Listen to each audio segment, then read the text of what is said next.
নমস্কার বন্ধুরা, Lakshmipriya daily blog চ্যানেলে আপনাদের সকলকে জানাই স্বাগত।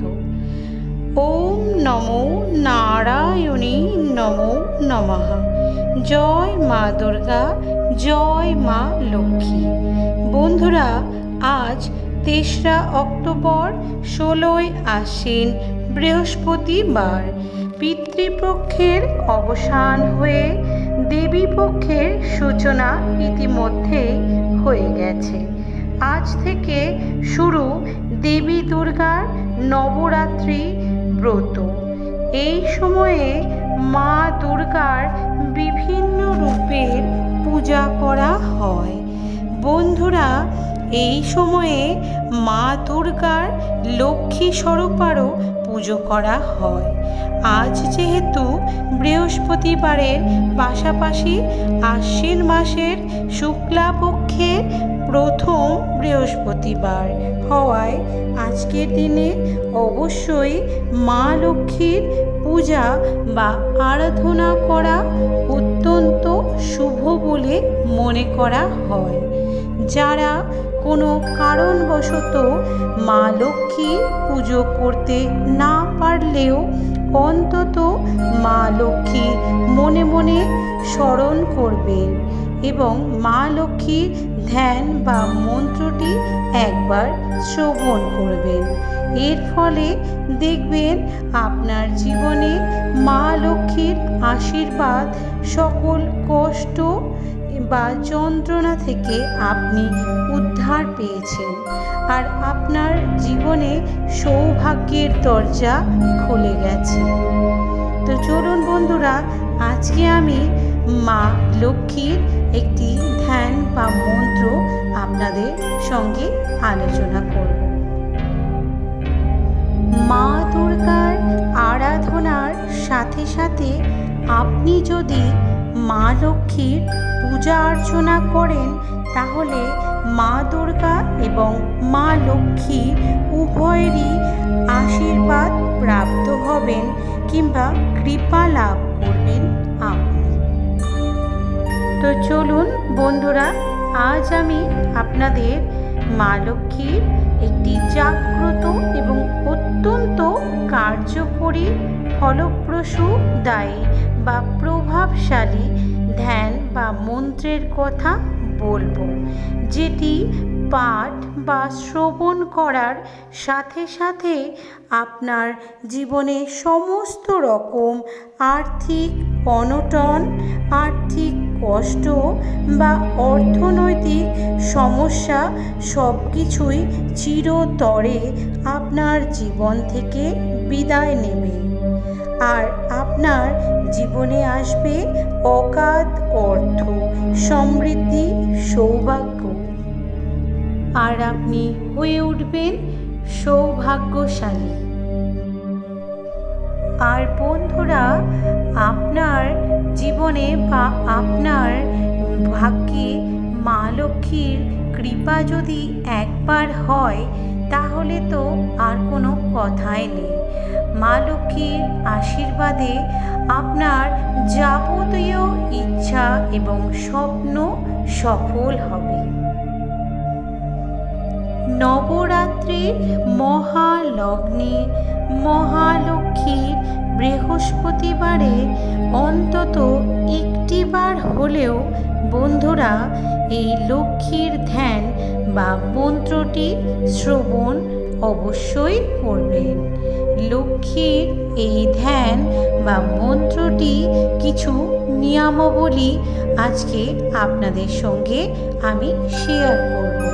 এটি এই নিয়ম বিধি মেনে অবশ্যই করলে আপনার জীবনে সাফল্য আসবেই আসবে। তো চলুন বন্ধুরা, এবার জেনে নেওয়া যাক এই মা লক্ষ্মীর ধ্যান বা মন্ত্রটির নিয়মাবলী।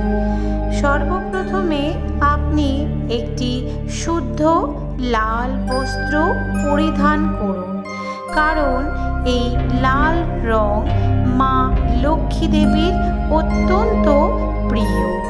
তারপর মা লক্ষ্মীর একটি মূর্তি বা ছবি বা পট সামনে একটি রেখে আপনি ঘিয়ের প্রদীপ প্রজ্বলিত করুন। আর মাকে একটি লাল ফুল অর্থাৎ জবা কিংবা পদ্ম আপনি অর্পণ করুন।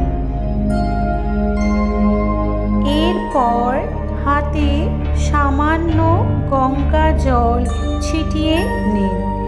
তারপর বলুন ওম বিষ্ণু ওম বিষ্ণু তৎ বিষ্ণু পরমং পদং শরয় দিবিব চক্ষুরাততম। এই মন্ত্রটি পাঠ করে প্রণাম, জোর হস্তে প্রণাম করুন। তারপর মা লক্ষ্মীকে স্মরণ করে এই ধ্যান বা মন্ত্রটি উচ্চারণ করুন। আমি এই মন্ত্রটি যেভাবে উচ্চারণ করছি। ওম পাশাক্ষ মালিকম্ভজ শ্রীনি ভীর্যময় সম্ময় পদ্মাসনস্থ্যাং ধ্যায়োচ্চ শ্রিয়ং তৈলোক্য মাতরম গৌরবর্ণং সুরূপাঞ্চ সর্বলঙ্কারভূষিতম রুক্ম পদ্ম ব্যাঘ্রকরাং বরদাং দক্ষিণেনতু বলে প্রণাম করুন। এটি বন্ধুরা 3 বার বা আপনি 8 বারও এটি বলে ধ্যান করতে পারেন। তার যখন হাতে সময় রয়েছে তখন এটি আপনি 8 বার উচ্চারণ করে ধ্যানটি করতে পারেন, অথবা যখন আপনার কাছে সময় খুব বেশি নেই সেক্ষেত্রে আপনি 3 বারও এটি পাঠ বা উচ্চারণ বা শ্রবণ করতে পারেন। বন্ধুরা, এই ধ্যান বা মা লক্ষ্মীর এই মন্ত্রটি পাঠ করা বা শ্রবণ করার পরে আপনি এই মন্ত্রটি একবার বলে প্রণাম করবেন। ওম শ্রী লক্ষ্মী দেব্যই নমো নমঃ। এইটি প্রণাম করবেন এই মন্ত্রটি উচ্চারণ করে। আর বন্ধুরা, এই মন্ত্র বা লক্ষ্মীর ধ্যানটি অবশ্যই আপনি বৃহস্পতিবার সকালে কিংবা সন্ধেবেলাও করতে পারেন। এতে কোনো রকম বিধিনিষেধ নেই। তো বন্ধুরা, এই ছিল মা লক্ষ্মীর মহামন্ত্র বা ধ্যান মন্ত্র।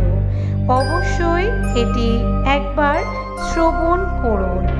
আজকের এই বিশেষ দিনে দেখবেন মা লক্ষ্মী সর্বদাই আপনার উপর প্রসন্ন থাকবে।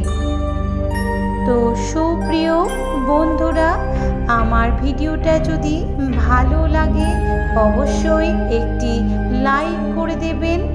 আর যদি ভিডিওটা দেখে মনে হয় খুব ইনফরমেটিভ, আপনার জীবনে অনেক কিছু উপকারে আসতে পারে, অবশ্যই একটি শেয়ার করে দেবেন আপনাদের সকল প্রিয় মানুষদের কাছে, আপনাদের আত্মীয় স্বজন পরিবার পরিজনদের কাছে।